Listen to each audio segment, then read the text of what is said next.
Hello, I'm Ryan Songalia of Rappler.com, and this is Nissi Acasiano. Today we're speaking with one of the most exciting young wrestlers in the world today. He's a former TNA X Division champion and a Filipino American. We're speaking with Michael Parris, aka DJZ. Thank you very much for being with us today, Michael. Thank you for having me. Good morning to you, and good morning to everybody in Manila. All right. Let's jump into some questions here. You portrayed a few personas in the ring. You were the first Filipino male model of wrestling, the ultimate party animal DJ. How close to Michael Parris are the characters that you've portrayed? I mean, you hear that cliche. How close to Michael Parris are some of the characters that you've portrayed in the ring? I mean, you hear that cliche in pro wrestling that the best characters are the ones that are just your real-life personality with the volume turned up. I'd say that's kind of accurate for me. Not that I was a male model back in the day, but the male model character with his hairspray and his obsession with his hair, that's kind of accurate. I do have a bit of an obsession with my hair. And obviously with the DJ character, we still do have interesting hair, but the difference with that one is I really was a DJ, and they decided to take this real life interest of mine and kind of transition it into professional wrestling. So it's cool. I get to have like both of my loves like in one character. Well, it's great because I see that you've kept the headphones from your days as a DJ for your Skype interview. Oh yeah. We don't leave home without them. Yeah. Well, part of the things that you've portrayed in the ring also, you've billed yourself as being from the Philippines. You've made it no secret that you represent the Philippines. Were you around the Filipino culture much growing up? I was completely in the Filipino culture. My mom is from Pampanga, and she came to the United States 1985. I was born 1986. So my mom was an immigrant from the Philippines. My dad was living in Los Angeles. Unfortunately, he died when I was 5 years old. So from my earliest memories, I was raised solely by my mother in a completely Filipino household. The only thing that wasn't Filipino was the fact that she never taught me Tagalog, but that was because she said when I was a kid I just wasn't really interested in learning another language, and she didn't really think I needed it anyway growing up in the United States. But yeah, like everything from the food to the Filipino parties, like it was completely Filipino household growing up. Mike, can you tell us how important is the role of your mother growing up? I mean, it's very important. My mom, without her, like none of this would be possible. She was a single mom from another country. She got to the United States. She didn't have a car. She didn't have a job. She wasn't even fully an American citizen. And somehow she had to raise 3 kids and make this all work. I don't know how she did it. To this day, I have no idea how she was able to raise 3 kids who all graduated college and have all went on to do successful things. It says a lot about her and her ability to raise kids and be a good mom. So yeah, I owe everything to her. Mm-hmm. Well, obviously your mother was a very strong person. Has the sacrifices that she's made to give you and your family a better life, has that been something that has made you more proud of your Filipino heritage? And has that made it more important for you to be vocal about your pride? Absolutely. Like, my mom has a lot to be proud of. You know, the sacrifices she made, I can't even begin to fathom what it would be like. Because I'm sure you've heard the story. It's well documented. My mom was a mail-order bride. She left the Philippines for Singapore when she was like in her late 20s, probably about my age. I'm 29 now. So she left the Philippines for Singapore, and from Singapore she became a mail-order bride and came to the United States. Like, I'm 29 right now. If I were to just pick up and go to the other side of the world and marry somebody that I don't even know, like, I can't even begin to imagine how difficult that must have been for her. Because that's exactly what happened. She married my dad, who was 30 years older than her, But I guess that's kind of kind of common for like a Filipino woman to be with an older guy. That's kind of common, right? But yeah. So she went to the other side of the world after living a full adult life in the Philippines, and basically just started from scratch. She was in the United States, and didn't really know anybody, didn't have friends, wasn't really all that good at English, and my dad traveled a lot. He was on the road, not unlike me on the road these days. So my dad was gone a lot, and my mom was just raising the kids by herself. And then my dad, like I said, he died, and my mom had to raise us all on her own. So her sacrifices, I'm very proud of her. Very proud to have grown up Filipino and in a Filipino household. So, she's one of a kind, I got to tell you. Yeah, seeing that sacrifice with your mom, what are the Filipino traits that really stick to you growing up, or the traits that still embody you up to the present time? I mean, I think the Filipinos, in my experience, we're very kind people. We're very welcoming, very accommodating people, and like that's something that like I kind of grew up with, just getting along with everybody and being nice and respectful to all people, and that's definitely carried with me to this day. I know my mom's that way too. Like my mom's not a very judgmental person. She kind of accepts everybody for who they are, and I think that those traits were instilled in me, and I'm kind of the same way. So I definitely owe her for that. She's made me a good person overall. Mm-hmm. Well, have you ever visited the Philippines? No, unfortunately, I have not had the opportunity to visit the Philippines. And my mom, actually, she didn't get to go back to the Philippines until 2012. So think about that. She came to the United States in 1985. She didn't get to see her family, her brothers, her sisters. She didn't return to the Philippines until 2012, when my brother got her a plane ticket for Christmas, and he went with her, actually. So my brother's been to the Philippines. I have not, unfortunately. Mm-hmm. We got to get out of here sometime. I want to ask you, because you started as a wrestler very young, as a teenager. In fact, you weren't allowed to work because you were too young initially. How did you get into becoming a wrestler? Is that something that you wanted to do since you were young? Oh, yeah, for sure. Like, being a wrestler was always a dream of mine. It's actually kind of interesting how I wound up training to be a wrestler. Fun fact, I designed the original Ring of Honor logo, the original ROH logo, and the catchphrase, "We don't imitate, we innovate." I came up with all of that when I was like 15 years old. I won a contest, designed the ROH logo, and I got some free wrestling videos, and they told me I could have tickets to Ring of Honor shows whenever I wanted. So when I was like 16 years old, I think, Ring of Honor came to Pittsburgh, Pennsylvania, which was near where I grew up, and I went to the show for free.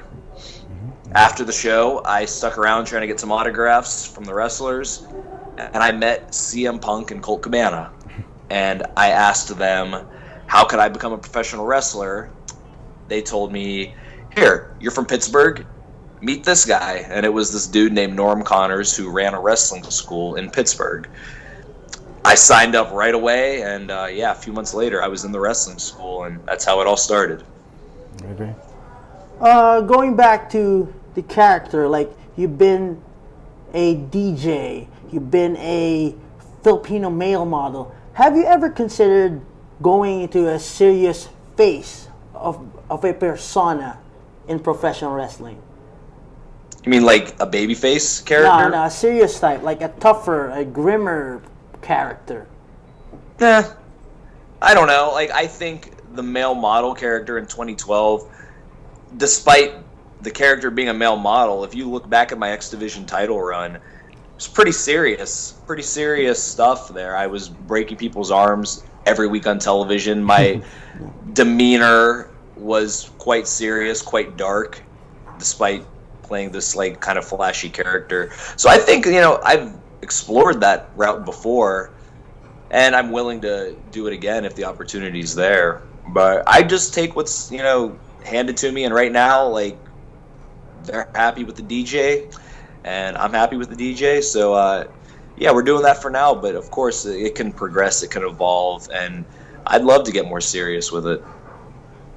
There are a few Filipino American wrestlers in the industry, but where do you get that sense of pride of incorporating Filipino pride in your character?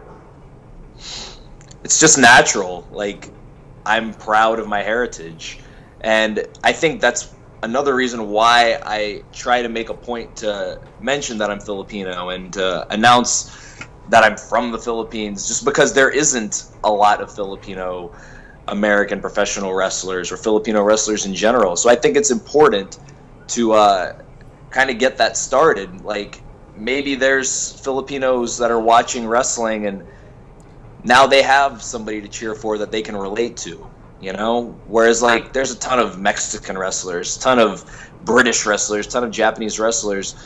It's not really like that so much for the Filipinos. So I'm just trying to get that started. And it's great that there's other Filipinos out there, too, that are so proud of their heritage, like TJ Perkins or Batista, you know? So it's good. We're slowly getting the little scene started here. When are we going to see a faction, or the Filipino Invasion, so to speak? We need to get you together with TJP, and of course you've had some great matches with him in the past. Maybe we can get Batista out of Hollywood and get a monster faction going. That sounds good to me, man. That would be awesome. Great. And, of course, you've had some excellent matches lately. You're working with, of course, TJP, Tigre Uno. Tell me, if someone is watching your stuff on YouTube right now, they're looking for the best DJZ matches, which matches would you say for them to look up? It's kind of difficult because I'm definitely my own worst critic when it comes to my matches. But, I mean, there's so many that I've had over the years. My matches with Rob Van Dam are definitely special to me, and I think they're good. That's some of my best work at TNA, probably my matches with Rob Van Dam. I really enjoyed the Ultimate X match we just had at Bound for Glory 2015. That was with TJ, Tigre Uno, and Andrew Everett. It's a good match. You should definitely go out of your way to check it out. Also, there was a three-way match with me, TJ, and Tigre Uno from Slammiversary 2015. All pretty good matches, so I would start with those. But, just kind of go down a rabbit hole sometime. Just type in Zima Ion and go back and watch the old stuff, because there was a lot of cool things that I was doing years ago that I think have been forgotten or just kind of like overlooked through the years, and I think they still hold up to this day. So just type in Zima Ion on YouTube sometime and see what you find. Great. Tell me some of your funniest moments. So what would you say stands out as the funniest moment that you've experienced either in the ring or backstage? I mean, there's a lot, especially with me. I'm quite the troublemaker. But, man, like, I got to think, like, what's even appropriate to tell, because so many of my stories are, I mean, it's not suitable to tell on a public forum. But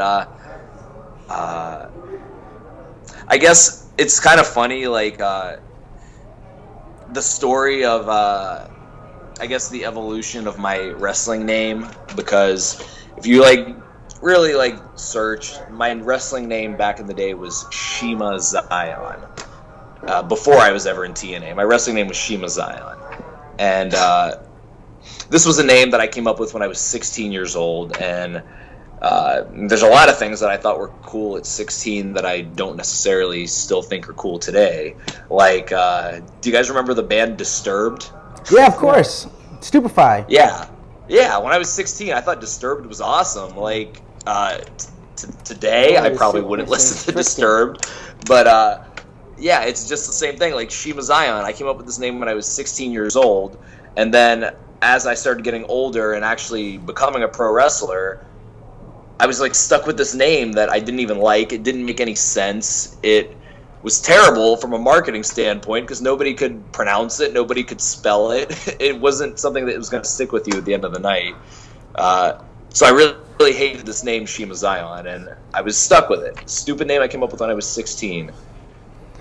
Fast forward a few years, I got to TNA, and I thought this is finally my chance to get rid of the name Shima Zion. This is my big chance. I can finally get rid of it.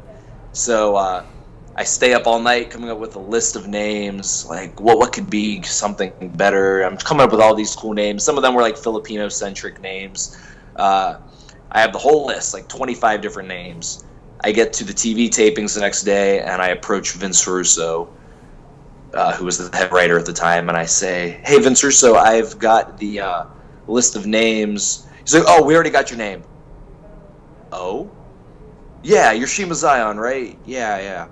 Zima Ion. It's basically the same thing. Yeah. So you don't even have to change your name. So he's thinking he's doing me like a favor here, and like meanwhile my heart's sinking because I'm like, no, Zima Ion, that's even worse than Shima Zion. This is terrible. And it's like my first day in the company, so what am I going to do? Like, say, no, I don't like that name. I demand you change it. Like, you can't really do that on your first day in the company. So I'm stuck with this name, Zima Ion, and we did like a pre-tape that was going to air on the show that night. So I had like this promo, and would you believe it? Full circle, after years of people mispronouncing my name, I mispronounced my own name on national television. You ribbed yourself. Congrats. I called myself Zima Eon because I wasn't entirely sure like how to pronounce it, because he told me Zima Ion, but I think I was just so flustered that I wasn't even hearing it correctly. And when I got ready to do the promo, I called myself Zima Eon, and I'm like, man, I can't believe it. We've come full circle. I've mispronounced my own name. It's come to that. So that's a funny story that I like to tell people about how the name Zima Ion actually came about. Nice. Of course, people know the risks that you guys take, especially in the X division. You guys are hanging above the ring. You guys are flying above the air. What was the worst injury that you say that you've experienced in the ring? I mean, me personally, I've been pretty lucky. I haven't gotten hurt too bad. I sprained my ankle a couple months ago in Russia, and it's still sprained to this day. It's going to take a while to heal. But, I mean, that's really it. Just, like, sprained ankles and just, like, nagging injuries. I've been pretty lucky, honestly. Oh, nice. What can you say about the comparisons, the drawing comparisons, the striking similarities of the X division and WCW's Cruiserweight? I mean, they're basically the same thing, the cruiserweight style of wrestling. Like, whether it's WCW or X Division, it's the same style, I think.